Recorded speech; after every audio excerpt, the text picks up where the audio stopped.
dari Tan Malaka adalah seluruh hampir kandungan pemikirannya itu satu yang dia tekankan.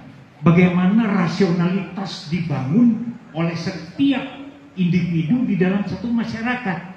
Tanpa rasionalitas kita tidak bisa menyusun satu epistemik politik dan hubungannya dengan ideologi. Makanya pertanyaan di Indonesia, apakah di Indonesia akan ada revolusi? Saya jawab, saya berani mendebat siapapun, tidak akan ada revolusi di Indonesia. Pertama, kondisi objektif di Indonesia, tidak ada ideologi yang betul-betul memiliki epistemik secara ideologis yang menyatakan satu kandungan revolusioner. Dua, tidak adanya kepemimpinan yang bersifat revolusioner. Dan ketiga, tidak adanya organisasi yang terbentuk dari hasil epistemik ideologis yang menjadi penggerak. Yang menjadi pertanyaan, kenapa bisa terjadi ini? Karena sistem pendidikan kita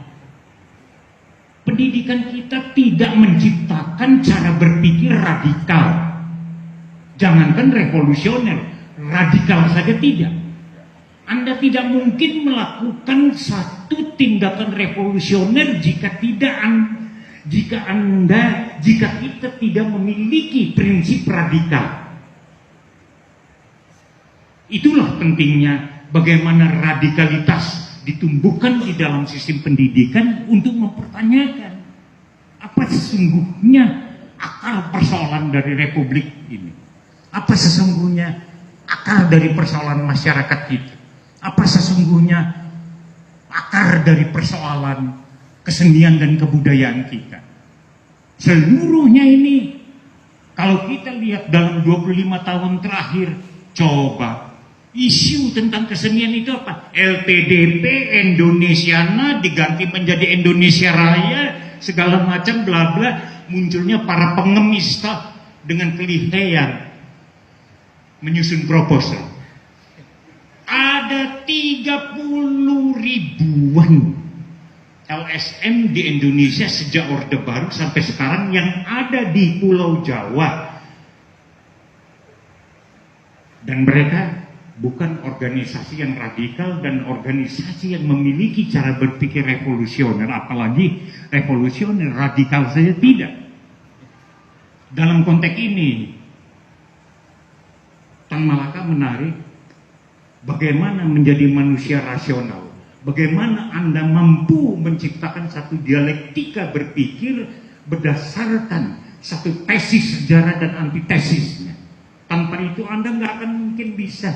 Satu contoh yang paling kecil, feodalisme muncul dalam gejala di kampus dengan menjual gelar-gelar segala macam. Munculnya aspek segala macam menciptakan satu feodalisme baru di dalam masyarakat modern. Kita untuk persoalan ini saja kita nggak selesai. Kompetensi kita di mana-mana mengalami kemerosotan. Anda lihat saja di dalam struktur organisasi kerja pemerintah misalnya. Tidak ada kompetensi. Itu ungkapan yang sebetulnya sederhana, karena itu bagian wujud daripada rasionalitas. Kita selalu, kan banyak kan yang mengungkapkan, apa itu, orang Prancis bilang René Descartes, kita berpikir maka kita ada. Di situ sebetulnya tesis kita berpikir kita ada adalah sebetulnya rasionalitas itulah yang menghadirkan kita di dalam percakapan. Jika rasionalitas ini tidak kita pelihara, kita nggak mungkin menemukan yang namanya membedakan apakah kebenaran dan kekeliruan. Terima kasih.